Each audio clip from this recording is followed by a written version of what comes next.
রাজু, বাবা! রাজু, বাবা তুমি কেমন আছো? ভালো নেই বাবা। রাজু, চল বাবা। চলো।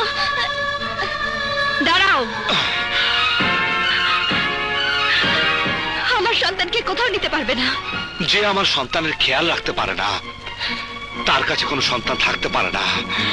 ওর এখন মায়ের কোনো দরকার নেই। ওর মা বাবা সবই আমি ওর পিতা।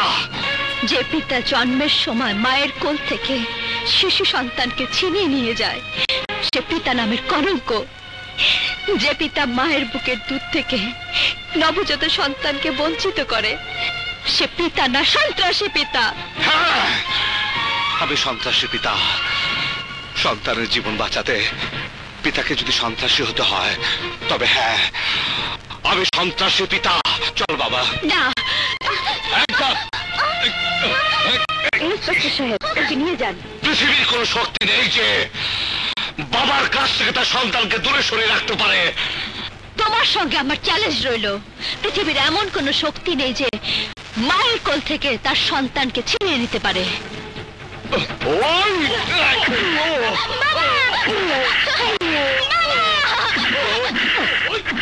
আমার বাবাকে মেরো না।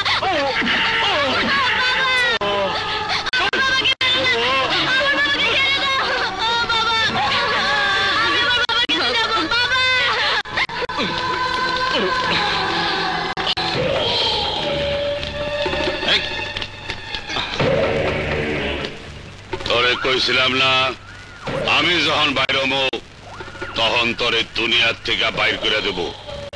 আজ আমি বাইর হইলাম, আর এখন তোর দিন শেষ। তুমি আমার বন্ধুত্ব চাও? হ্যাঁ হ্যাঁ, আমার শত্রু মুন্নাকে ধরিয়ে দিয়ে তুমি আমার বন্ধু হয়ে গেছো। আজ থেকে তুমি আমার শত্রু নও, বন্ধু। আমার সাথে বন্ধুত্ব করতে হলে তোমার 2 নম্বর ব্যবসার ভাগ আমাকে দিতে হবে। বেশ, আজ থেকে শহরের কালো ব্যবসা বাণিজ্য, কালো বাজারি যা হবে তা সব 50-50। তুমি রাজি? হ্যাঁ, আমি রাজি। ওসি সাহেব, ওসি সাহেব, মুন্নাকে ছেড়ে দিন। মুন্নার কোনো দোষ নেই। চুপ! ইস্কান্দার মির্জার নাতি রাজুকে মুন্না তুলে নিয়ে যেতে চেয়েছিল, আর তুই বলছিস দোষ নেই? ওই রাজু মুন্নার ছেলে। ওসি সাহেব, কে ছেলে কে বাপ আমার জানা দরকার নেই। ইস্কান্দার মির্জা কেস করেছে, আমরা আসামি ধরে এনেছি।